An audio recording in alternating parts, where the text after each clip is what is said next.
7 o'clock, a very good evening to you. Welcome to a special hour of The Full View on SABC News and the SABC Plus app. My name is Thembekile Mkhototo, and this evening we're focusing extensively on gender-based violence in the country.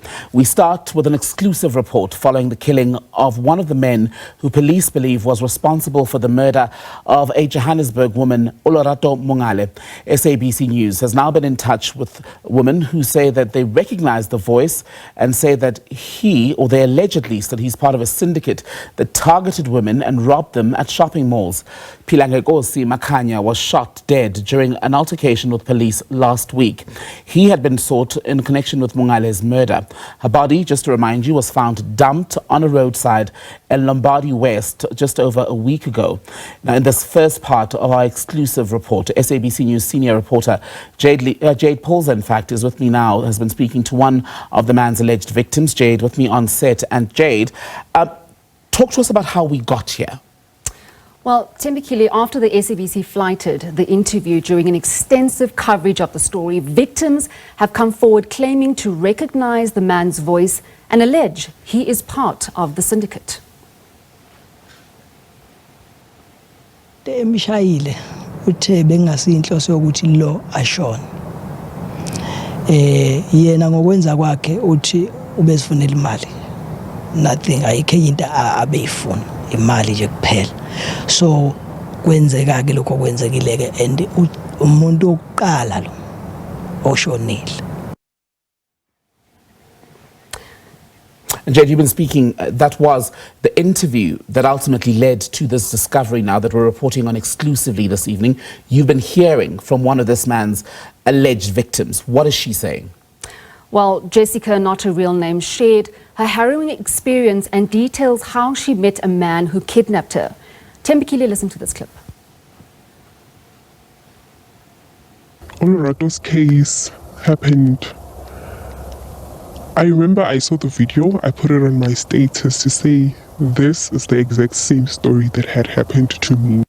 Most of my friends that also knew texted me to say, yo, when we saw the story, we actually thought of you. And that's when I said exactly the same thing that happened was me. Then, as days went by, I saw an interview, right, that was made, and it was going around socials. And, you know, when I heard this guy's voice that was being interviewed, I said, there's noise. This voice, I've heard it. This voice is the voice that lives in my mind rent-free. How certain are you that the voice that you heard is the man in question? That guy's face and voice is something that I'll never forget. I remember I used to go to sleep when I close my eyes, all I see is this guy. Whenever I meet a guy that's light-skinned, I used to think of this guy. Thank you for trusting us with your story. Can you detail the events of your kidnapping? I met him around December because I remember we didn't talk for long. He made sure that within a week, we meet up, and then he executes his plan. Leading up to meeting him, how excited were you? What was the conversations like? I was very excited because I remember he even said that he'll pick me up, and obviously, you know, when you hate driving, you become excited. Okay, at least I'll become a passenger princess, you know. Because first of all, this guy came with this lady, assuming that they were siblings. He said to me, I asked him, why are you coming with someone else? He said to me, I cannot come to an area that I do not know alone. So I'm coming with my little sister.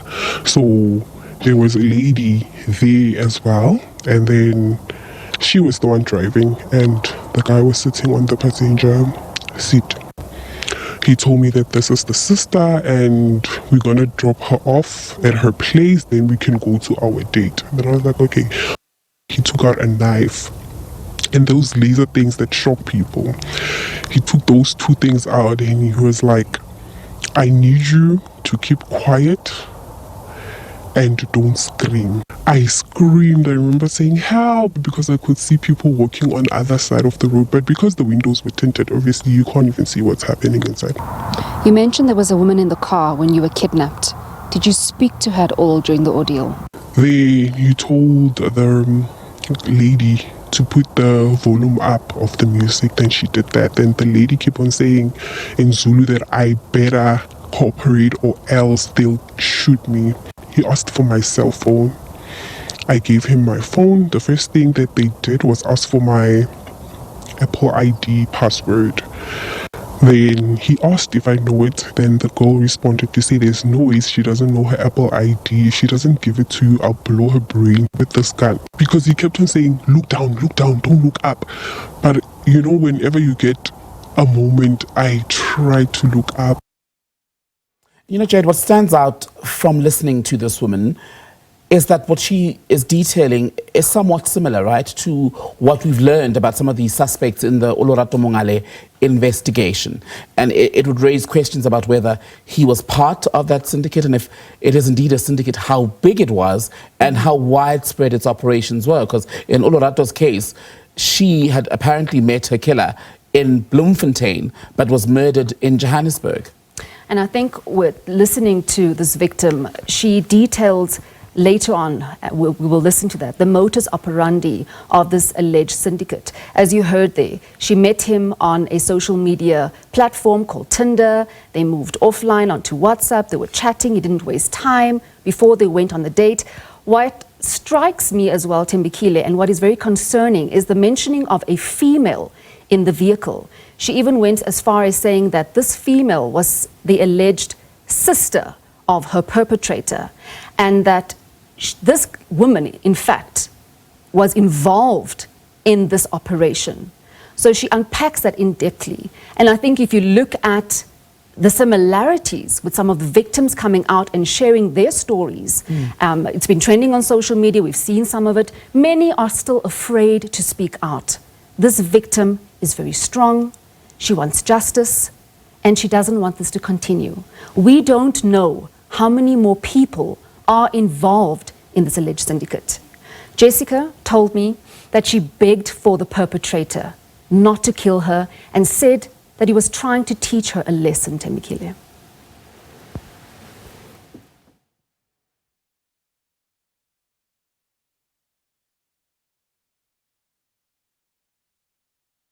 Apologies.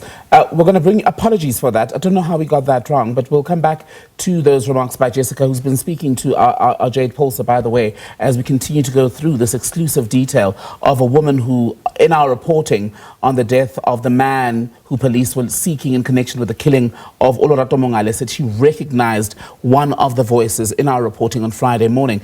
And Jayed, you were just talking about how this woman, we're calling her Jessica because she does not want to be identified, pleaded for her safety. What is frightening is we don't know the size of the syndicate, but we also don't know how many women were harmed or even killed. What we do know that there are 22 cases. We have been speaking to police. They have reported on this. We also know that the syndicate is not only operating in Gauteng, Thembekile.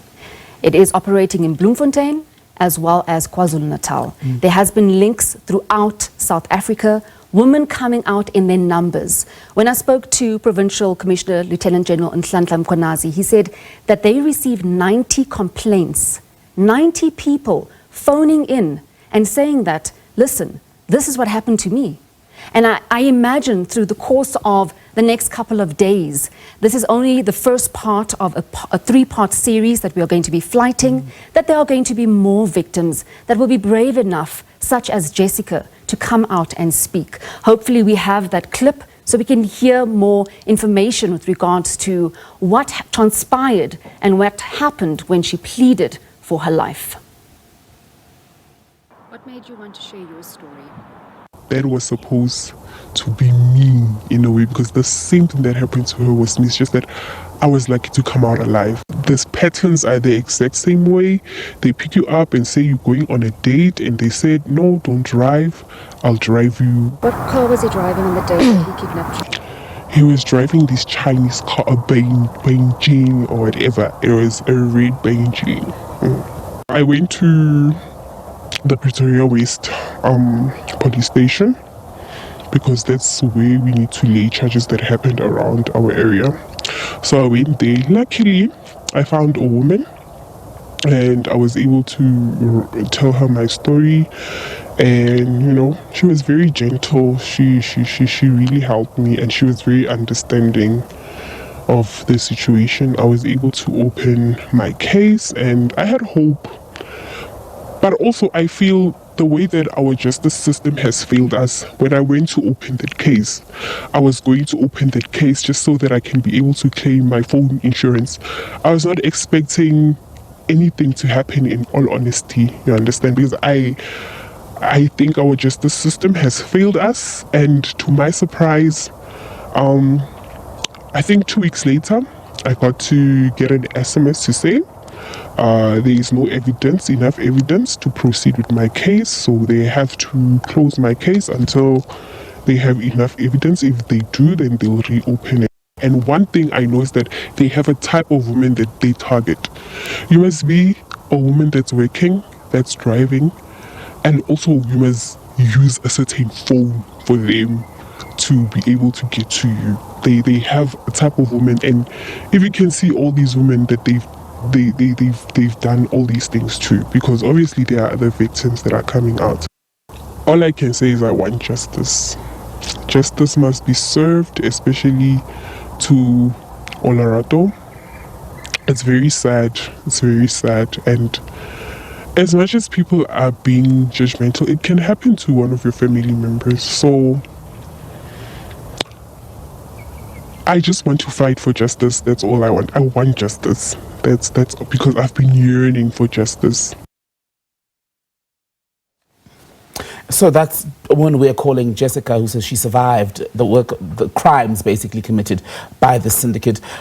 And we've got, in fact, some of what you wanted to play to us earlier, Jayed, regarding how she pleaded for her life to be spared. Talk to us before we hear that about how she was able to survive. So she said while she was sitting in the car and they were driving, she was talking to him. She said to him, "You've got everything now. Let me go." And he said, "No, I'm going to drive to a secure location." And she said to me that he was on a call with another gentleman, asking the gentleman, "We've got what we need, bring a gun. Meet us at a said location." She goes on to say that while she was pleading with him, this woman was saying, just kill her, let's be done, let's be... All of this in the car? All of this in the car. So when they get to the said location, the apparent man who was supposed to come with the gun was not there yet, Thembekile. And this bought her some time to tell them, "You've got my iPhone, you've moved money from my accounts." She had 2 accounts. "You can now let me go." I imagine that whilst they were waiting for this other suspect or perpetrator to join them, they probably wanted to get rid of her. And she said they were getting frustrated waiting for this man. And that's when they said, "Okay, Sisi, where can we drop you off?" But whilst they were driving to another location where they were going to drop her off, she asked this man, "Why are you doing this?" And he said, "It's because you are a slay queen. It's because you are publicly displaying your entire life. It's because women like you take money from men. I'm teaching you a lesson." She got out of the vehicle. They told her, "You continue walking, you don't look back. If you look back, we will shoot you." It's at this point where she got out, she started walking, and she realized that she was not far from a particular friend. And that's how she escaped. And she was very emotional. She said that when she saw Olorato's case, she broke down because she realized that she was one of the lucky ones. She was one of the lucky ones, Thembekile, that got away. And just watching Olorato's family, her friends talking about what happened to her, she needed to speak out. She needed to come forward with the information that she had, this voice that she heard, and tell her story. Absolutely chilling detail. And in fact, I think we've got more of Jayed's conversation with the woman we're only identifying as Jessica this evening. Let's have a listen. Then I did ask him not to kill me because I I have a family to take care of.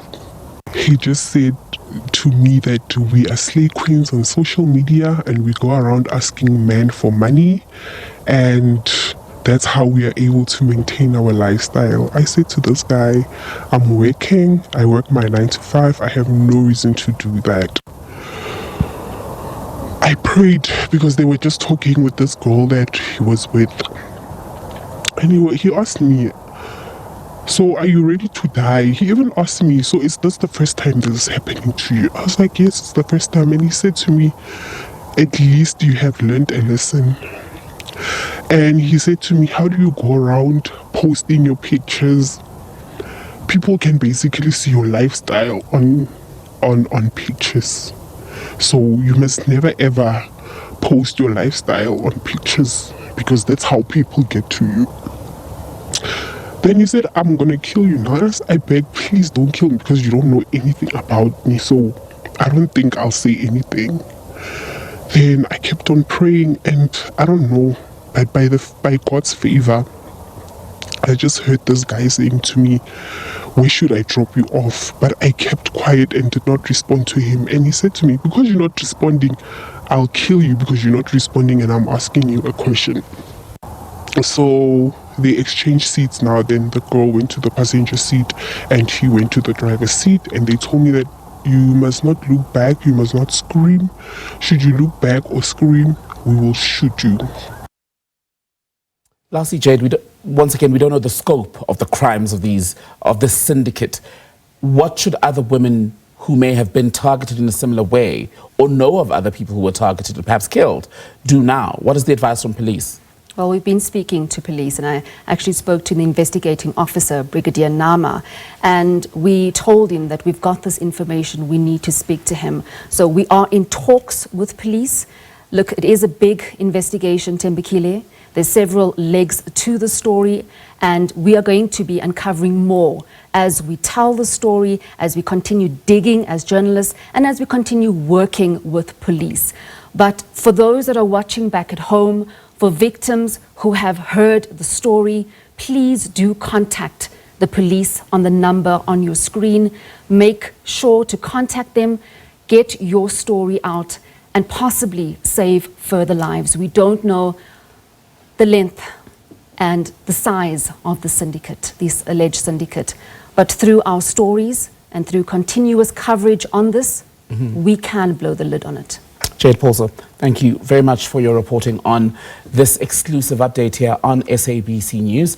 Still to come on our focus tonight on gender-based violence and femicide, we'll take a holistic picture at the progress that's been made and ask, has there ever been a more dangerous time to be a woman in South Africa?